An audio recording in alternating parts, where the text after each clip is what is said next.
Bismillahirrahmanirrahim. Assalamualaikum warahmatullahi wabarakatuh. Alhamdulillahi ala ihsani wa syukru lahu ala taufiqihi wa amtinani. Wa asyhadu an la ilaha illallah wahdahu la syarika lahu ta'ziman li sya'nih. Wa asyhadu anna Muhammadan abduhu wa rasuluhu da'ila ridwanih. Allahumma salli alaihi wa ala alihi wa ashabihi wa ikhwanih. Hadirin dan hadirat yang dirahmati Allah Subhanahu wa taala, kita masih melanjutkan Kitabur Riqaq, kitab tentang hadis-hadis yang melembutkan hati. Dan kita masuk pada bab berikutnya, Babul Hasyar, bab tentang manusia dikumpulkan di padang mahsyar. Dalam sebagian naskah disebutkan bab Kaifa al-Hasyru. Kaifa al-Hasyru, yaitu bagaimana manusia dikumpulkan di padang mahsyar. Al-Imam Al-Bukhari membawakan hadis-hadis yang banyak. Beliau berkata di antaranya, qala haddatsana Mu'alla ibn Asad, qala haddatsana Wuhaib an ibni Tawus an abihi an Abi Hurairah radhiyallahu anhu anin Nabi sallallahu alaihi wasallam qala. Rasulullah sallallahu alaihi wasallam bersabda, yuhsyarun nasu ala thalathi tara'iqa. Sungguhnya manusia dikumpulkan di mahsyar dengan 3 model. Ragibin, rahibin. Ragibin maksudnya berharap, rahibin takut. Kemudian wasnani ala ba'irin wa thalathatun ala ba'irin wa arba'atun ala ba'irin wa asyratun ala ba'irin. Kemudian ada 2 orang di atas 1 onta, 3 orang di atas 1 onta, 4 orang di atas 1 onta, dan 10 orang di atas 1 ekor onta. Wa yahsyuru baqiyatahumun naru. Sisanya didorong oleh api. Taqilu ma'ahum haitsu qalu, di mana api tersebut bersama mereka. Kalau mereka istirahat, api tersebut nungguin mereka. Wa tabitu ma'ahum haitsu batu, kalau mereka tidur di malam hari, api tersebut juga menunggui mereka. Wa tusbihu ma'ahum haitsu asbahu, kalau pagi hari api tersebut juga bersama mereka. Wa tumsi ma'ahum haitsu amsau, dan ketika sore hari api tersebut juga bersama mereka. Ini al-hasyar, ya, diperselisihkan oleh para ulama yang dimaksud dalam hadis ini. Maka ada 2 pendapat di kalangan para ulama, ya. Ada yang mengatakan al-hasyar di sini maksudnya adalah salah satu dari 10 tanda hari kiamat besar, tanda besar hari kiamat sebelum ditiupkan sangkakala, sebelum tiba hari kiamat. Ini pendapat pertama. Karena dalam satu hadis Rasulullah mengatakan tidak akan tegak hari kiamat sampai kalian melihat 10 tanda-tanda seperti munculnya Dajjal, keluarnya Ya'juj Ma'juj, turunnya Nabi Isa, terus ada 3 longsor, khasmun bil Maghrib, bil Masyriq wa Jaziratul Arab, ada longsor di daerah timur, daerah barat dan Jazirah Arab. Kemudian di antaranya ada dukhan, di antaranya ada matahari terbit dari barat, dan ada hewan yang berbicara, di antaranya narun takhruju min qa'ri Adan, api yang keluar dari bawah tanah kota Adan, dari Yaman. Kemudian api tersebut menggiring manusia ke Syam, ke negeri Syam. Wa akhiruha, kata Nabi, itu adalah yang terakhir, di mana kemudian api menggiring mereka ke negeri Syam. Ini salah satu dalil bahwasanya yang dimaksud dengan hasyar di sini adalah api yang keluar menggiring manusia ke negeri Syam itu sebelum ditiup sangkakala, sebelum tegak hari kiamat. Ini pendapat banyak ulama dan ini dirajihkan oleh Ibnu Hajar Al-Asqalani dalam Fathul Bari. Sebagian ulama memandang bahwasanya yang dimaksud dengan ini, yang Rasulullah sebutkan akan ada 3 model manusia yang dikumpulkan, ada yang takut, antara senang dan takut, ada yang di atas onta, dan ada yang dibawa oleh api. Ini maksudnya adalah setelah tegak hari kiamat, setelah manusia dibangkitkan dari kuburannya. Ini pendapat dipilih oleh Al-Halimi kalau tidak salah, dan dipastikan oleh Al-Ghazali. Al-Ghazali memilih pendapat hadis ini terkait dengan setelah manusia dibangkitkan dari kuburan. Mereka yang berpendapat bahwa ini hasyar setelah hari kebangkitan. Bukankah kalau hari kiamat kelak ditiupkan sangkakala, pertama manusia pada mati, kemudian ditiupkan sangkakala kedua, manusia dibangkitkan. Dibangkitkan, kemudian setelah itu digiring menuju padang mahsyar. Setelah digiring di padang mahsyar, kemudian disidang, kemudian dihisab, kemudian ditimbang amalan, baru kemudian digiring ke neraka atau surga. Nah, menurut pendapat pertama, yaitu pendapat Al-Halimi dan juga Al-Ghazali, bahwasanya ini yang dimaksud adalah penggiringan setelah dibangkitkan dari kuburan. Bahwasanya orang yang dibangkitkan dari kuburan ada 3 model. Dan ini sesuai dengan firman Allah dalam surat Al-Waqiah, wa kuntum azwajan thalatha. Dan kalian ada 3 kelompok pada hari kiamat kelak. 3 kelompok ini sama, sebagian ulama berpendapat demikian. Yang pertama, kata mereka, raghibin rahibin, adalah orang-orang kaum muslimin yang mencampurkan antara keimanan dan maksiat. Raghib itu artinya semangat, berharap. Rahib artinya takut. Raghib artinya semangat, rahib artinya takut. Sehingga model pertama ketika dikumpulkan di padang mahsyar di hari kiamat kelak adalah orang-orang beriman yang mencampurkan antara kemaksiatan dan ketaatan. Sehingga tercampur dalam diri mereka raghib dan rahib, raghbah dan rahbah, takut dan berharap. Model kedua, orang-orang yang bertakwa, yang masih masuk surga, yang levelnya lebih tinggi daripada yang pertama, yaitu naik kendaraan, naik tunggangan. Dan ini juga mereka berlevel-level. Ada yang 1 onta 2 orang, ada 1 onta 3 orang, ada 1 onta 4 orang, ada 1 onta 10 orang. Kemudian yang ketiga yaitu yang masuk neraka, di mana ada api menggiring mereka di padang mahsyar sehingga akhirnya mereka masuk dalam neraka jahanam. Ini pendapat yang mengatakan bahwa yang dimaksud dengan hasyar di sini adalah pada hari kiamat kelak. Karena mereka berkata, kalau orang bertakwa, Allah berfirman, "Yauma yahsyurul muttaqina yauma nahsyurul muttaqina ila ar-rahmani wafda wa nasuqul mujrimina ila jahannam wirda." Dalam surat Thaha ya. Kata Allah Subhanahu wa taala, hari di mana kami menggiring orang-orang beriman wafda ya, kepada padang mahsyar wafda. Maksudnya mereka dibangkitkan dari kuburan, ketika mereka menuju padang mahsyar dimuliakan. Di antara bentuk dimuliakan, dinaikkan kendaraan. Naik onta, mungkin yang lebih lagi mungkin naik kuda, tapi mereka dimuliakan. Ya. Adapun orang-orang wa nasuqul mujrimina ila jahannam wirda. Adapun orang-orang yang pelaku maksiat maka akan digiring dengan kasar api yang menggiringnya.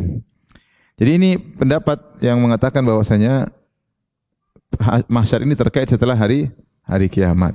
Ini sisi pendalilannya cukup kuat dan ini dalil disebutkan oleh dipilih oleh Al-Ghazali, Al-Halimi dan sebagian ulama. Pendapat yang kedua, yang Nabi maksud ini adalah mahsyar atau hasyar sebelum hari kiamat, dan dia salah satu dari 10 tanda besar hari kiamat. Jadi 10 tanda hari kiamat adalah 10 kejadian-kejadian besar yang aneh yang menunjukkan akan tiba hari kiamat. Tanda-tanda hari kiamat ada 2. Ada tanda-tanda kecil hari kiamat, ada tanda-tanda besar hari kiamat. Tanda-tanda kecil disebut asyratus sa'at as-sughra, yang besar namanya asyratus sa'ah al-kubra. Tanda-tanda kecil banyak ya. Seperti diutusnya Nabi SAW, seperti tersebarnya zina, banyaknya kebodohan tersebar, banyaknya pembunuhan, mati mendadak ya. Misalnya orang masuk masjid tidak sholat tahiyatul masjid, orang bertemu hanya memberi salam kepada yang dikenal, wanita buka aurat. Ini semua tanda-tanda kecil. Banyak, ada sekitar 50-an tanda-tanda kecil yang disebutkan oleh Nabi SAW. Tanda-tanda besar ada 10. Artinya kalau sudah terjadi tanda besar itu menjelang hari kiamat. Tanda-tanda besar tersebut apa tadi? Turunnya, keluarnya Dajjal. Kemudian turunnya Nabi Isa. Kemudian keluarnya Ya'juj dan Ma'juj. Kemudian 3 longsor besar, longsor di daerah timur, longsor di daerah barat, longsor di daerah Jazirah Arab. Kemudian di antaranya dukhan, asap yang luar biasa yang di atas muka bumi. Kemudian di antaranya matahari terbit dari barat. Kemudian berikutnya ada dabbah, keluar hewan berbicara dengan manusia. Dan akhiruha, kata Nabi yang terakhir, narun takhruju min qa'ri adan, itu api yang keluar. Ini kata mereka, inilah yang dimaksud. Sehingga terjadinya adalah di dunia, yaitu sebelum hari kiamat. Dan ini dirajihkan oleh Ibnu Hajar rahimahullah Fathul Bari. Beliau menyebutkan kenapa? Karena banyak dalil yang menunjukkan akan hal itu. Di antaranya disebutkan ketika itu Allah memberikan sakit kepada tunggangan-tunggangan sehingga qalla dhahru, tunggangan-tunggangan menjadi sedikit. Ketika keluar api orang-orang berusaha naik ke tunggangan tapi tunggangan pada mati, tunggangan cuma sedikit. Makanya pada naik satu onta bertiga, berempat, bersepuluh karena tunggangan pada mati. Dan adanya penyakit mengenai hewan-hewan tunggangan itu terjadinya di dunia. Kemudian juga disebutkan dalam hadis-hadis tersebut bahwasanya mereka yattaquna biwujuhihim hadab wasyauk. Mereka melindungi wajah mereka dengan tangan mereka, takut kena duri, takut kena ketinggian, dan ini semua sifat dunia karena padang mahsyar itu datar, tidak ada gunung, tidak ada lembah. Adapun dataran yang masih ada duri itu dataran sifat dunia. Kata Ibnu Hajar, ini menunjukkan mereka masih di dunia. Mereka masih di dunia. Adapun penjelasan tentang hadis ini, Ibnu Hajar mengatakan maksudnya ketika api tersebut keluar dari negeri Adan, menggiring manusia ke negeri Syam. Api kemana-mana, dia menggiring seluruh dunia ke bawah ke negeri Syam. Maka ketika itu orang-orang berusaha untuk mencari tunggangan supaya kabur dari api tersebut. Sampai disebut dalam riwayat ada seorang berusaha membeli onta tua dengan kebunnya yang luas. Tapi dia tidak mendapatkannya. Dan ini namanya jual beli masih di dunia, belum di akhirat. Kalau di akhirat sudah enggak ada jual beli. Dia ingin jual kebunnya untuk bisa beli asyarif, yaitu onta yang sudah tua. Yang penting dia selamat. Maka akhirnya gara-gara api keluar ada 3 model manusia. Model yang pertama yang dia punya tunggangan, dia naik sendiri dan dia bawa bekal sehingga dia ragib, dia semangat bahwasanya dia bisa selamat dan rahib, dan dia takut dikejar api, tapi dia selamat. Taib. Ini yang orang-orang pertama punya tunggangan-tunggangan. Model kedua yang tunggangannya sedikit sehingga satu onta berdua, satu onta bertiga, satu onta berempat, satu onta bersepuluh, ganti-gantian mereka, satu naik satu jalan, satu naik satu jalan. Ada yang satu ekor onta 2 orang sekaligus, takut dikejar oleh api. Yang tidak dapat tunggangan mereka jalan. Sampai dalam sebagian riwayat ada yang akhirnya kebakar. Mereka jalan berusaha jalan menghindari api. Terkadang kalau mereka sudah capek, apinya diam tungguin. Pagi hari, sore hari, malam hari api nungguin. Diserang lagi sama api, jalan lagi. Ini tentu aneh karena ini namanya tanda-tanda hari kiamat. Sehingga mereka terkumpul baru kemudian terjadi kiamat kubra. Ini kondisi yang dan yang lebih kuat Allah taala alam bisawab adalah pendapat Ibnu Hajar rahimahullah bahwasanya yang dimaksud dengan hasyar di sini adalah hasyar yaitu digiringnya manusia sebelum hari kiamat, dan dia adalah tanda ke-10 dari tanda-tanda besar hari kiamat. Mudah-mudahan kita tidak bertemu dengan ini. Yang sudah tewas, kita sudah mati semua ini mungkin. Ini nanti di ujung ya. Di ujung. Mungkin kemungkinan besar kita tidak mendapati hal ini orang-orang di penghujung dunia. Taib, yang berikutnya, hadis berikutnya, Al-Imam Al-Bukhari berkata, qala haddatsana Abdullah bin Muhammad, qala haddatsana Yunus bin Muhammad Al-Baghdadi, qala haddatsana Syaiban an Qatadah, qala haddatsana Anas bin Malik. Dari Anas bin Malik radhiyallahu anhu, anna rajulan qala, ada seorang berkata, ya Nabi Allah, kaifa yuhsyarul kafir ala wajhihi? Bagaimana orang kafir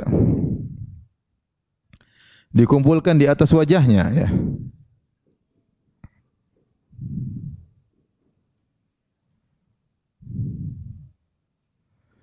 Kita tahu bahwasanya di antara hukuman Allah kepada orang kafir ketika dibangkitkan, mereka berjalan di atas wajah mereka. Kata Allah dalam surat Al-Isra, wa nahsyuruhum yaumal qiyamati ala wujuhihim umyan wa bukman wa summa. Kami kumpulkan mereka pada hari kiamat di atas wajah mereka dalam kondisi buta, dalam kondisi bisu, dalam kondisi tuli. Jadi ini suatu bentuk penghinaan kepada orang kafir. Karena orang kafir, kalau orang Islam mereka merendahkan wajah mereka untuk sujud kepada Allah Subhanahu wa taala. Mereka menggunakan akal mereka untuk berfikir cerdas bahwasanya yang berhak disembah hanyalah pencipta alam semesta. Tapi orang kafir, mereka menundukkan wajah mereka untuk berhala, untuk makhluk. Mereka menyembah nabi, mereka menyembah malaikat, mereka menyembah berhala, mereka menyembah hewan. Mereka menghinakan dirinya untuk makhluk. Yang kedua, mereka tidak menggunakan akal mereka untuk berfikir. Apakah mereka tidak gunakan akal mereka bahwa yang berhak disembah hanyalah Tuhan? Kenapa mereka menyembah makhluk seperti mereka? Apalagi di antara mereka ada yang menyembah makhluk yang lebih hina dari mereka, seperti menyembah sapi, menyembah tikus, menyembah berhala. Sehingga mereka tidak menggunakan akal mereka, tidak menggunakan mata mereka, tidak menggunakan telinga mereka untuk berfikir yang benar. Makanya Allah mengatakan, "Wa laqad dzara'na li jahannama katsiran minal jinni wal ins." Sungguh kami telah memenuhi neraka jahanam dengan banyak manusia dan jin. Lahum qulubun la yafqahuna biha. Mereka punya hati, mereka tidak gunakan untuk berfikir. Wa lahum a'yunun la yubsiruna biha. Mereka punya mata, mereka tidak gunakan untuk melihat ayat-ayat Allah. Ya. Walhum adhanun la yasma'una biha. Mereka punya telinga, mereka tidak gunakan untuk mendengar ayat-ayat Allah. Ulaika kal an'ami bal hum adhal. Ulaika humul ghafilun. Mereka adalah orang-orang seperti binatang ternak, bahkan mereka lebih sesat daripada binatang ternak. Jadi apa yang Allah berikan kepada mereka, akal, hati, mata, telinga, tidak digunakan untuk menyembah Allah, beribadah kepada Allah, tapi malah digunakan untuk syirik. Maka pada tersebut Allah hinakan mereka. Allah hinakan mereka sehingga mereka tidak berjalan dengan kaki tapi kebalik. Karena selama ini akal mereka gunakan secara terbalik. Harusnya akal digunakan untuk menyembah Allah semata, ini malah digunakan untuk berbuat syirik. Sehingga akhirnya mereka dibalik, mereka berjalan dengan kaki, dengan kepala. Kata Allah Subhanahu wa taala, "Wa nahsyuruhum yaumal qiyamati ala wujuhim umyan wa bukman wa summa." Kami pada hari kiamat kelak akan kumpulkan mereka dalam kondisi di atas wajah mereka dalam kondisi tuli, buta, ya, dalam kondisi buta, kemudian tuli dan bisu. Baik. Ketika Allah mengabarkan bahwasanya manusia akan dibangkitkan orang-orang kafir di atas wajahnya, maka ada sahabat yang bertanya, dia ingin bayangin gimana. Apakah keluar kaki di kepala apa gimana? Ana rajulan qala ya Nabi Allah, ada seorang bertanya, ya Rasulullah, kaifa yuhsyarul kafir ala wajhihi? Bagaimana orang kafir dibangkitkan pada hari kiamat menuju padang mahsyar jalan di atas kaki? Nabi menjawab, alaysa alladhi amsyahu ala rijlaini fid dunya qadiran ala an yumshiyahu ala wajhihi yaumal qiyamah? Bukankah Allah yang bisa buat dia di dunia berjalan di atas kaki, dua kaki, mampu buat dia untuk berjalan di atas kepalanya? Jawabannya mampu, ya. Allah mengatakan dalam Al-Qur'an, "Wallahu khalaqa kulla dabbatin min ma." Allah menciptakan seluruh makhluk hewan dari air. Faminhum man yamshi ala rijlaihi. Di antaranya ada yang berjalan di atas dua kaki. Wa minhum man yamshi ala batnihi. Di antaranya ada yang berjalan di atas apa? Perutnya. Wa minhum man yamshi ala arba. Ada yang berjalan di atas empat kaki. Yakhluqullahu ma yasha. Allah ciptakan yang Allah kehendaki. Di dunia kita ada orang jalan, ada hewan jalan dengan apa? Perutnya ada. Nah, di akhirat nanti ada yang aneh. Manusia jalan dengan kepalanya. Gimana urusan Tuhan? Kata Nabi, kalau kau tahu Allah mampu bikin makhluk jalan macam-macam, ada yang jalan dengan tangan dua kaki, ada yang dengan 4 kaki, ada yang dengan perut, ya, maka kalau Allah bikin dia bisa jalan dengan kepalanya mudah. Qala Qatadah, bala wa izzati rabbina. Qatadah ketika menyampaikan hadis ini mengatakan tentu Allah bisa demi keperkasaan Rabb kami. Maka ini salah satu bentuk kehinaan kepada orang-orang kafir ketika mereka dibangkitkan. Awal kali dibangkitkan dalam kondisi demikian. Berjalan di atas kepala, kebalik, kemudian mata tidak bisa melihat, telinga tidak bisa mendengar, mulut tidak bisa berbicara. Baru kemudian Allah sidang mereka, baru kemudian Allah buat mereka bisa melihat untuk semakin tersiksa, baru Allah buat mereka bisa berbicara agar mereka kemudian berhujah namun hujah mereka tidak diterima. Baru dibuat mereka bisa mendengar aungan dari neraka jahanam yang mengerikan dan seterusnya. Intinya mereka dibutakan, tidak bisa berbicara kemudian tidak bisa melihat, dibuat jalan di atas kepala untuk menghina mereka. Kalaupun mereka dibuat untuk melihat pun untuk membuat mereka tersiksa. Dan ini al-jaza' min jinsil amal, balasan sesuai dengan perbuatan. Selama di dunia mereka tidak mensujudkan kepala mereka kepada Allah Subhanahu wa taala, maka mereka di akhirat dipaksa jalan terbalik oleh Allah Subhanahu wa taala. Bagaimana caranya? Urusan Allah Subhanahu wa taala. Wal iyadzu billah. Baik, hadis berikutnya. Imam Bukhari berkata, qala haddatsana Ali, qala haddatsana Sufyan, qala Amr, qala sami'tu Sa'id bin Jubair. Sami'tu Ibnu Abbasin, kata Sa'id bin Jubair, aku mendengar Ibnu Abbas berkata, sami'tu Nabiy sallallahu alaihi wasallam, Nabi sallallahu alaihi wasallam, aku mendengar Nabi sallallahu alaihi wasallam bersabda, yaqul, innakum mulaqullahi hufatan uratan musyatan ghurlan. Sungguhnya kalian akan bertemu dengan Allah dalam kondisi hufatan, tidak memakai alas kaki, uratan dalam kondisi telanjang, tidak berpakaian, musyatan dalam kondisi berjalan kaki, ghurlan dalam kondisi belum disunat. Qala Sufyan, hadza mimma na'uddu anna Ibnu Abbas sami'ahu minan Nabi sallallahu alaihi wasallam. Kata Sufyan, ini yang kami termasuk hadis yang kami pandang Ibnu Abbas langsung mendengar dari Nabi sallallahu alaihi wasallam. Maksudnya Ibnu Abbas ketika meriwayatkan hadis dari Nabi dua metode. Ibnu Abbas kan termasuk sahabat junior. Ibnu Abbas radhiyallahu anhuma, Abdullah bin Abbas, lahir ketika sekitar di tahun pemboikotan Bani Hashim. Itu Abu Jahal dan teman-temannya memboikot Bani Hashim. Itu sekitar 3 tahun, dari tahun ke-7 sampai tahun ke-10 sebelum Hijriyah, sebelum Hijriyah. Dia lahir di tahun tersebut. Jadi ketika Nabi berhijrah menuju Madinah, umur Ibnu Abbas sekitar 3 atau 4 tahun. Sekitar berapa tahun? 3 atau 4 tahun. Sehingga ketika Nabi SAW meninggal dunia 10 tahun kemudian, umur dia sekitar 13 atau 14 tahun. Tapi Ibnu Abbas termasuk sahabat yang banyak meriwayatkan hadis.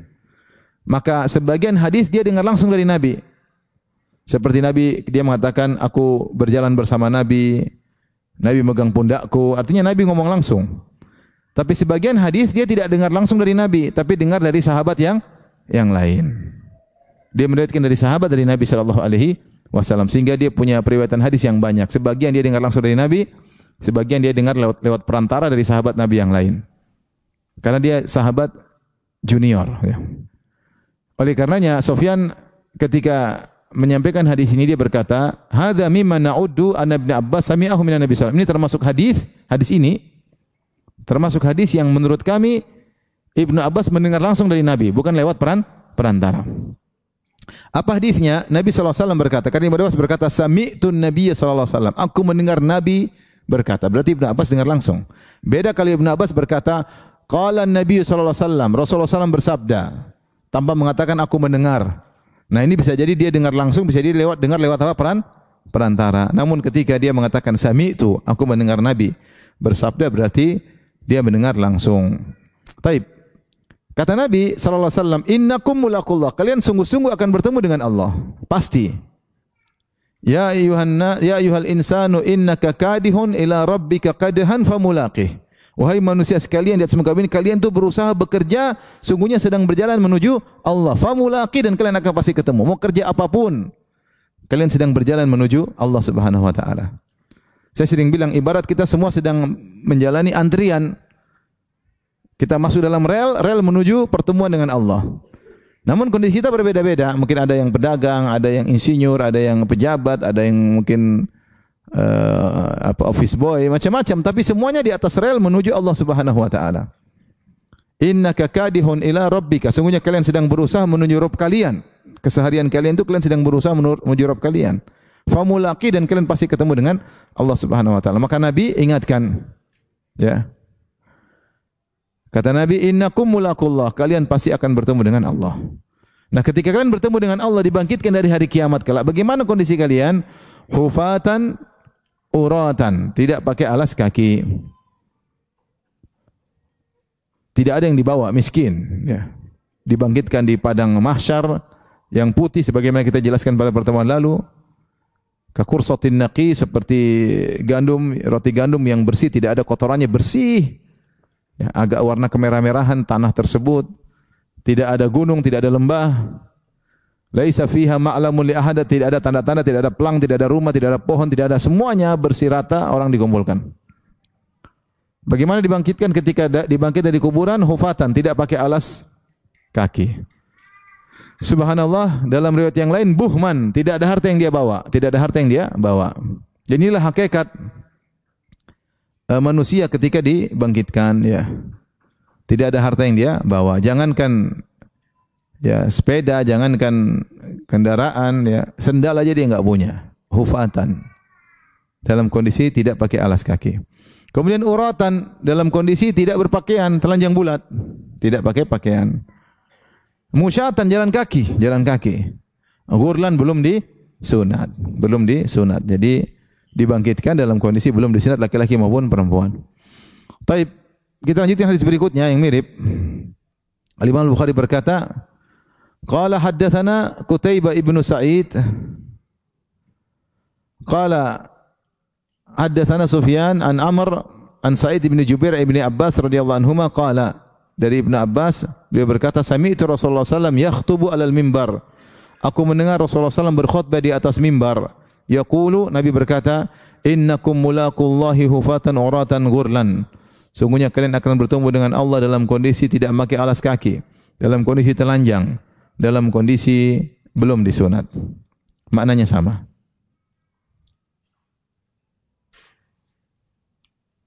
Tapi kita lanjutkan hadis berikutnya. Al-Imam Al-Bukhari berkata, qala hadatsani Muhammad bin Bashar, qala hadatsana Gundar, qala hadatsana Syu'bah anil Mughirah bin Nu'man an Sa'id bin Jubair an Ibnu Abbasin qala, dari Ibnu Abbas, qama fina an-nabiy sallallahu alaihi wasallam yakhtubu. Suatu hari Rasulullah SAW berdiri di tengah-tengah kami, kemudian beliau berkhutbah. Faqala, apa isi khutbahnya? Innakum mahsyuruna, sungguhnya kalian akan dikumpulkan di padang mahsyar, digiring. Hasyar itu maksudnya digiring. Hasyar itu digiring, itu digiring ke padang mahsyar. Hufatan uratan, dalam kondisi tidak pakai alas kaki, dalam kondisi telanjang. Kama bada'na awwala khalqin nu'iduh. Sebagaimana, kemudian Nabi bacakan firman Allah, sebagaimana kami mulai penciptaan, kami ulangi lagi.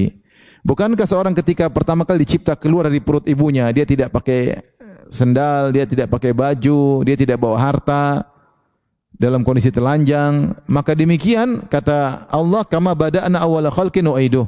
Sebagaimana kami mulai penciptaan, kau keluar dari perut ibumu tidak bawa harta sama sekali. Demikian pula ketika kau dibangkitkan. Harta yang dikumpulkan selama ini ternyata tidak ada, tidak yang dibawa sama sekali.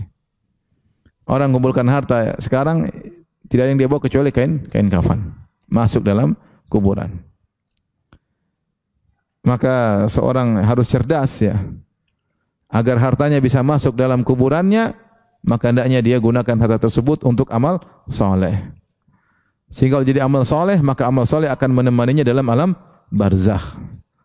Tapi kalau dia gunakan bukan untuk amal soleh, maka akan dia tinggalkan harta tersebut.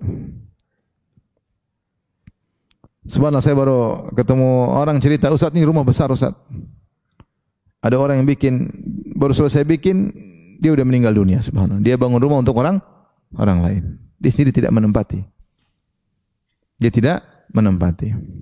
Yang ditempati dalam tanah. Tapi kalau hartanya dia gunakan di jalan Allah, itu harta akan jadi amal soleh dan menemani dia dalam alam barzah. Makanya Rasulullah SAW mengatakan, qala ibnu Adam mali mali. Ibnu Adam berkata, hartaku hartaku. Maka dikatakan, wa malaka ya ibnu Adam min malika illa ma akalta. Ya. Tidak ada harta bagimu sungguhnya wahai anak Adam kecuali apa yang kau makan maka kau habiskan.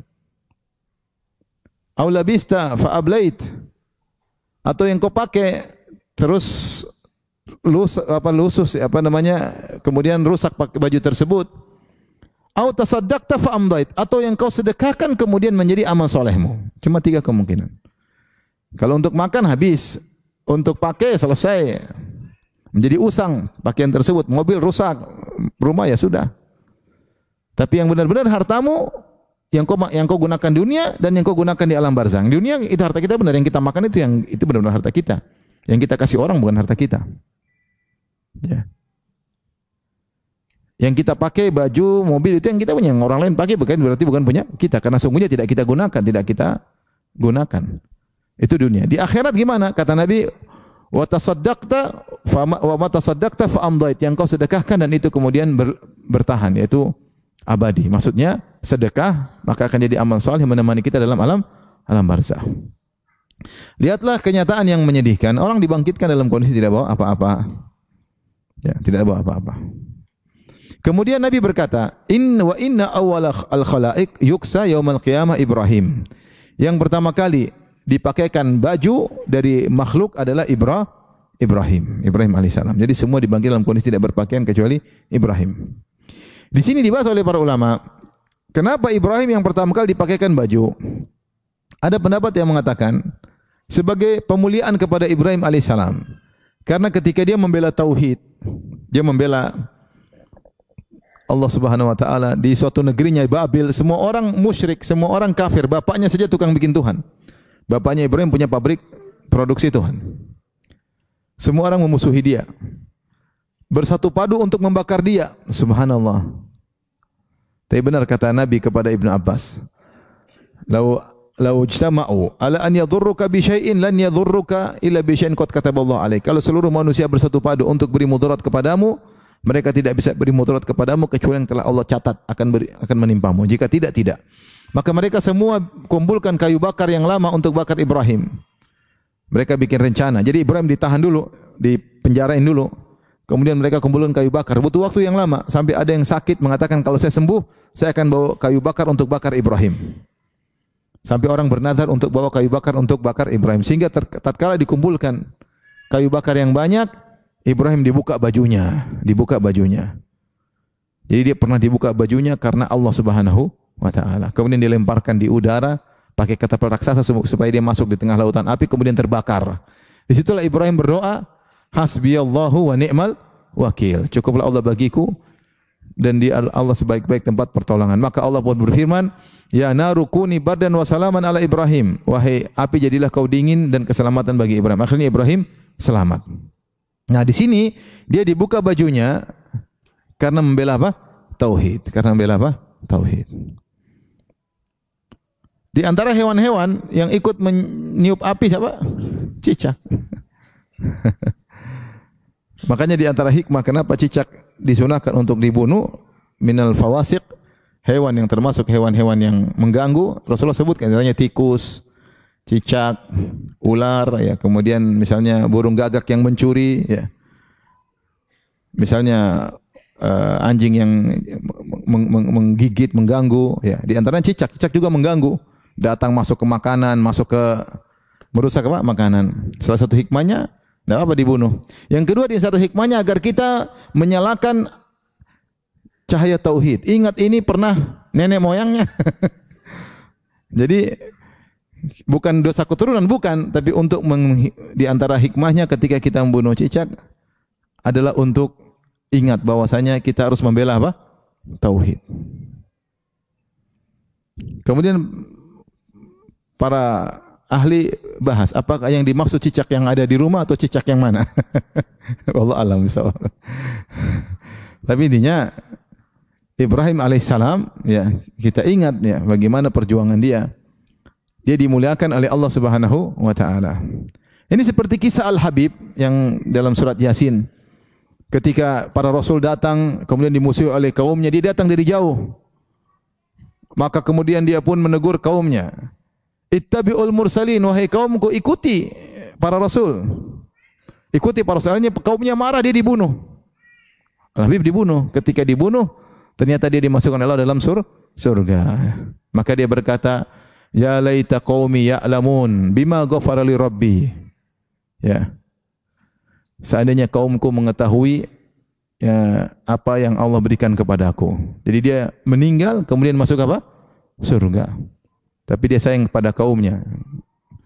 Dia mengatakan seandainya kaumku tahu apa yang aku rasakan sekarang, ya, diampuni oleh Allah, diberikan kenikmatan, dimasukkan dalam surga. Ya, terkadang dakwah itu perlu perjuangan. Ya. Nah, Ibrahim karena dibuka bajunya, maka Allah muliakan.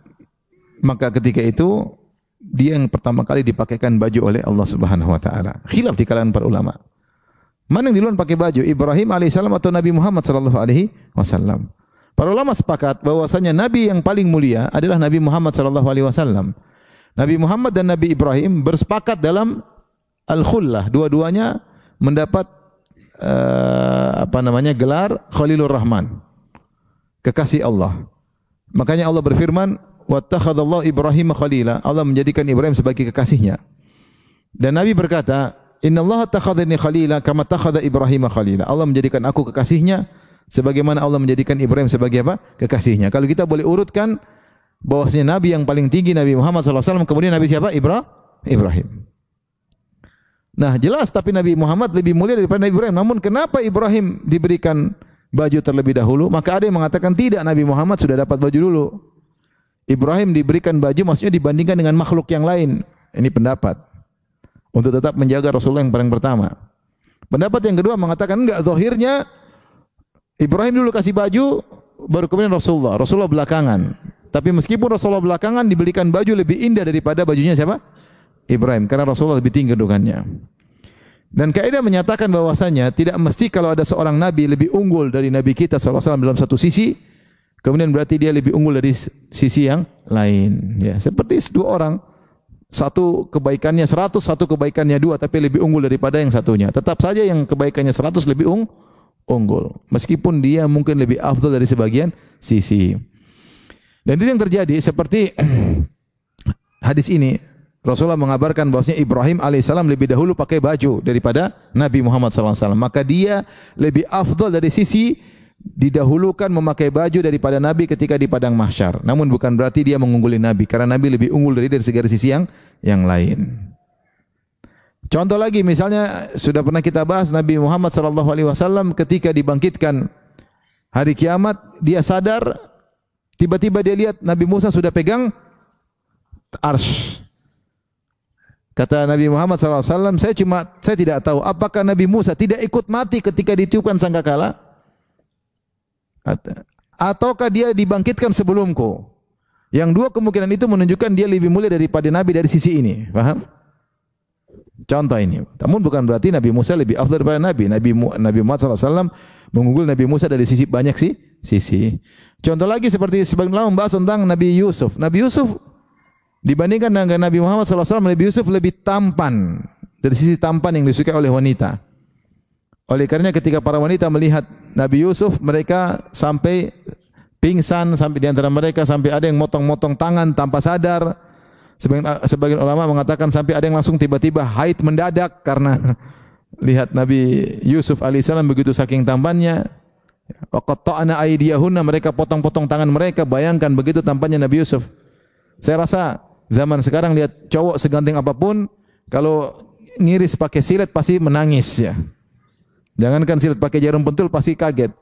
Bagaimana mereka tidak sadar sampai ngiler, sampai apa istilahnya kalau bahasa kita ya. Sampai terpesona, lupa kalau mereka motong tangan mereka. Saking tampannya Nabi Yusuf. Makanya ketika Nabi Muhammad SAW bertemu dengan Nabi Yusuf, kata Nabi SAW, "Wa qad u'tiya syatral jamal." Sungguhnya Yusuf telah diberikan setengah ketampanan. Berarti ketampanannya tidak biasa, ketampanan yang sangat luar biasa. Dan itu tidak dialami oleh Nabi. Tidak ada disebut perempuan lihat Nabi Muhammad kemudian enggak ada. Cuma Rasulullah gagah, dari sisi gagah, gantengnya laki-laki seperti apa. Tapi wajahnya Nabi Yusuf ganteng, membuat wanita kalau melihat bersyahwat. Sehingga dia telah diberikan setengah ketampanan. Namun meskipun lebih tampan Nabi Yusuf daripada Nabi, bukan berarti Nabi Muhammad di bawah Nabi Yusuf. Enggak. Artinya bisa jadi ada sebagian Nabi punya kelebihan lebih daripada Nabi SAW dari sebagian sisi, namun tetap Rasulullah SAW yang lebih apa? Utama. Seperti dalam hadis ini, meskipun Ibrahim alaihissalam yang pertama kali dipakaikan baju, bukan berarti dia lebih mulia daripada siapa? Nabi SAW. Kemudian kata Nabi SAW, "Wa innahu sayuja'u birijalin min ummati." Dan akan didatangkan kepadaku sekelompok lelaki dari umatku. Tidak banyak, sekelompok lelaki. Rijal itu sekelompok orang. Fayukhadhu bihim dhatal shimal. Kemudian mereka digiring ke arah kiri. Itu diajak ke neraka. Fa aqulu ya Rabbi. Aku berkata, ya Rabbku, ashabi, sahabat-sahabatku. Itu Rasulullah kenal mereka. Mereka pernah hidup sezaman dengan Nabi. Mereka sudah menuju telaga. Nabi sudah sambut. Ternyata mereka tidak jadi telaga, malah digiring ke arah kiri. Rasulullah bilang, ya Allah, ashabi, sahabat-sahabatku. Ya. Fayaqul, maka Allah berkata, "Innaka la tadri ma ahdatsu ba'dak." Engkau tidak tahu apa yang telah mereka bikin setelah engkau. Mereka ada-adakan setelah engkau meninggal dunia. Fa aqulu kama qala al-abdus salih, maka aku berkata sebagaimana perkataan hamba yang saleh, wa kuntu alaihim syahidan ma dumtu fihim. Saya tidak tahu ya Allah, saya dulu menyaksikan mereka ketika aku masih bersama mereka. Falamma tawaffaitani kunta antar raqiba alaihim. Tetapi ketika kau wafatkan aku, engkau yang mengawasi mereka. Rasulullah mengatakan, aku tidak tahu ya Allah. Aku sangka mereka masih di atas iman. Ternyata Allah kabarkan mereka sudah berubah, melakukan perbuatan-perbuatan baru. Kata Nabi minta uzur, ya Allah, aku tidak tahu. Dulu waktu masih hidup bersama mereka, aku bisa mengawasi mereka. Tatkala kau wafatkan aku, maka engkau yang mengawasi. Taib. Fayuqal innahum lam yazalu murtaddin ala aqabihim. Dikatakan mereka murtad setelah wafatnya engkau wahai Rasulullah sallallahu alaihi wasallam. Di sini Rasulullah kabarkan ada di antara orang-orang yang Nabi kenal di zamannya murtad, tapi jumlah mereka tidak banyak. Makanya disebutkan rijalun, sekelompok orang. Usayhibi dalam sebagian riwayat sekelompok, yaitu pakai tasghir yang menunjukkan sedikit. Tidak banyak. Sehingga para ulama mengatakan, siapakah orang-orang di zaman Nabi ini yang kemudian murtad? Yang Rasulullah meninggal kemudian mereka murtad. Jawabannya ada yang mengatakan mereka adalah orang-orang munafikin yang Nabi tidak tahu, karena orang munafik ada yang Nabi tahu, ada yang Nabi tidak tahu. Wa min ahlil madinati maradu 'ala nifaq, ya, la ta'lamuhum nahnu na'lamuhum, ya.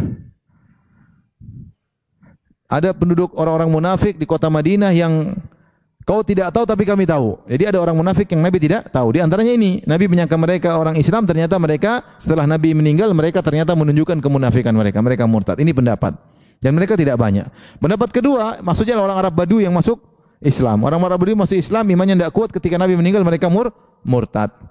Bukan seperti perkataan orang-orang Rafidhah bahwasanya yang ketika Nabi meninggal seluruh sahabat murtad, kecuali cuma 4 orang, 8 orang.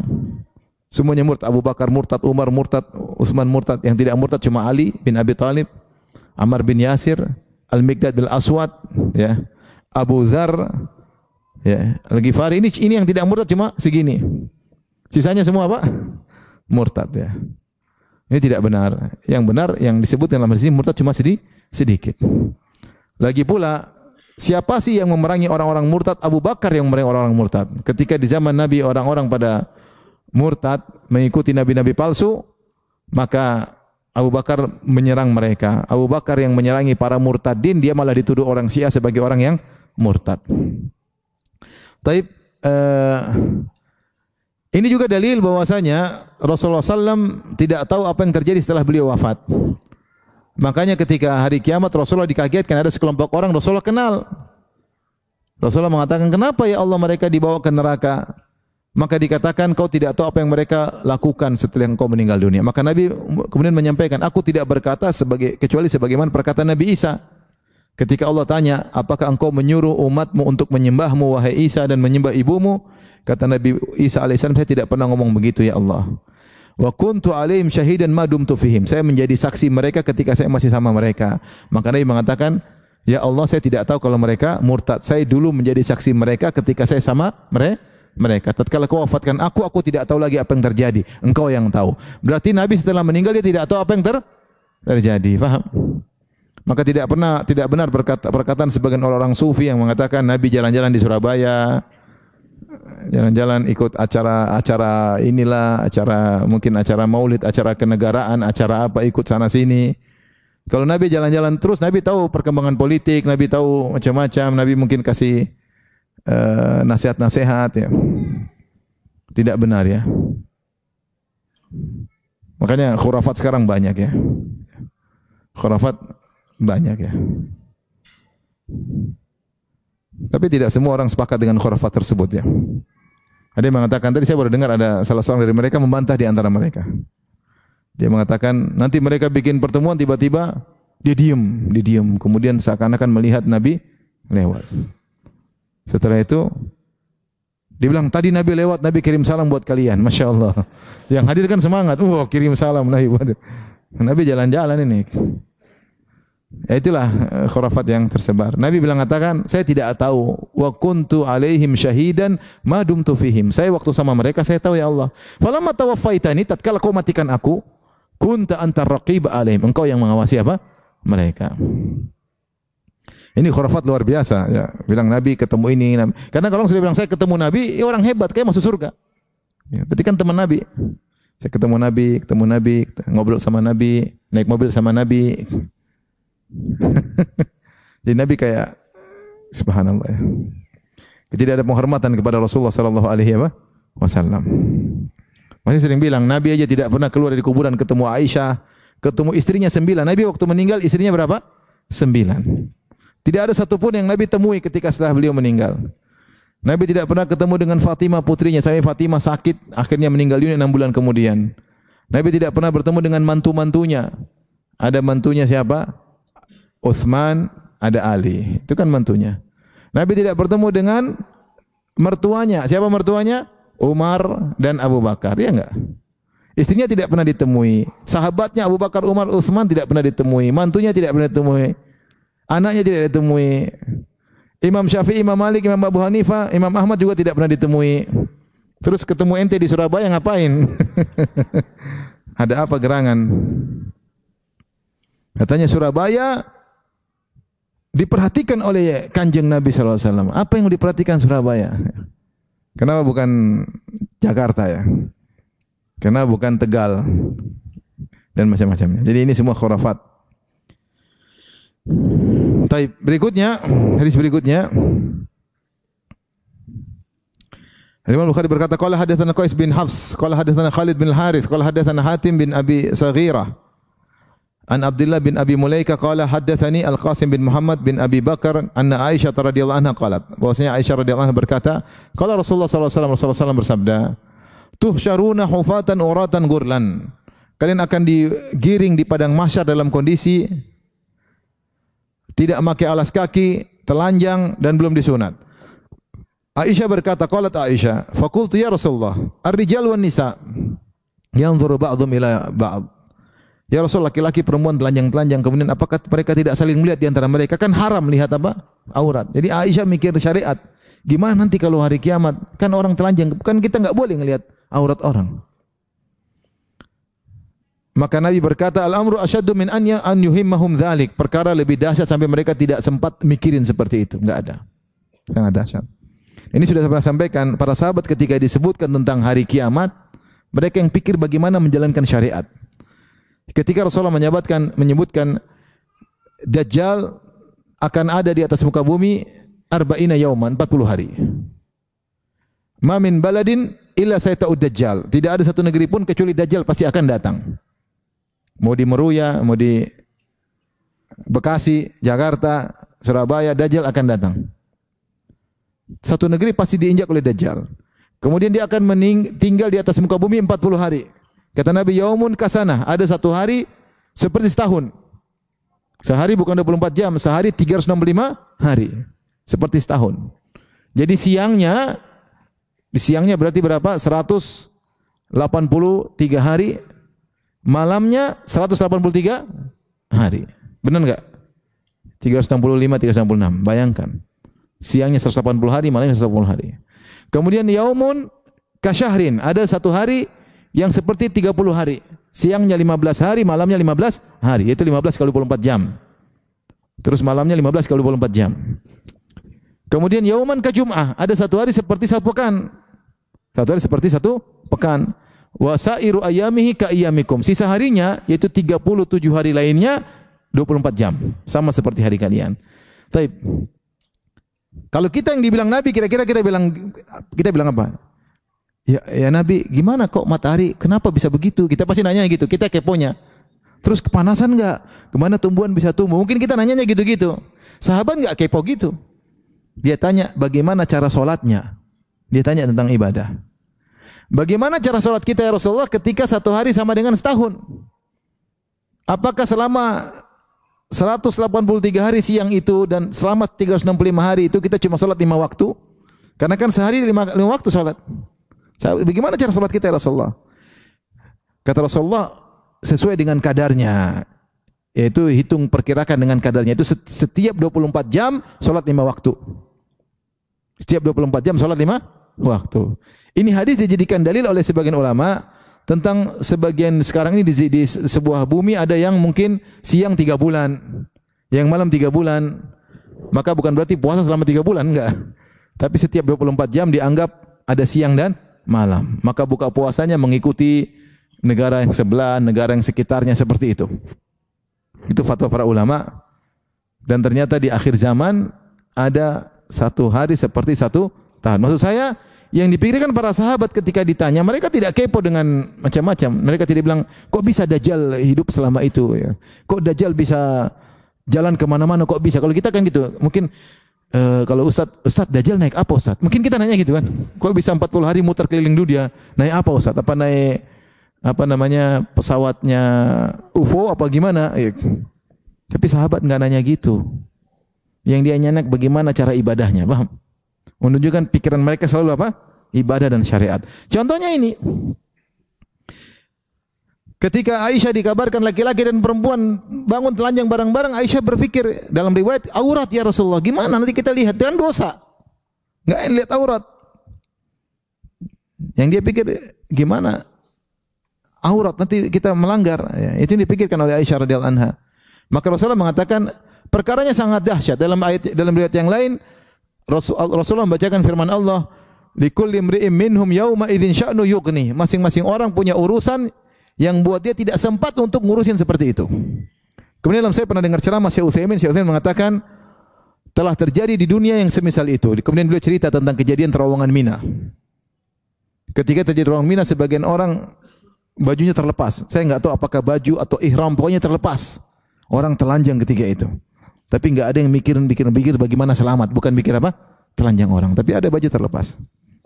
Demikian juga saya waktu pulang dari Aceh, saya ketemu dengan seorang, kita ngobrol, dia cerita waktu dia mengalami tsunami dan dia selamat. Dia bilang air hampir hantam saya sampai saya terikat di sebuah pohon, baju semua lepas saking apa? Saking dahsyatnya air tsunami. Baju semua lepas. Saya ketemu orang juga telanjang dan kami kini ada pikiran itu sama sekali. Pikiran gimana supaya apa? Selamat. Dan itu terjadi di bumi. Bagaimana dengan lagi dahsyatnya hari kiamat. Seorang mikirkan tentang maksiat yang dia lakukan, bagaimana pertanggungjawaban, bagaimana orang akan nuntut. Dia ingat semua. Yauma tadzakkarul insanu ma sa'a. Manusia akan ingat seluruh yang dia pikirkan, yang pernah terjadi dia ingat. Semua filenya Allah bukakan. Dia pernah zalim ini, dia pernah ngata ini, dia pernah ngambil uang ini, dia pernah menghina ini, dia pernah menghina anak buahnya, dia pernah tidak menunaikan tugas bosnya. Semua dia ingat. Kebuka semua. Maka dia takut. Sehingga meskipun depan dia ada orang telanjang, dia enggak mikir ke sana. Maka Rasulullah mengatakan, al-amru asyaddu min an yuhimmahum dzalik. Perkara lebih dahsyat sehingga mereka tidak sempat mikirin seperti itu. Itulah kondisi hari kiamat.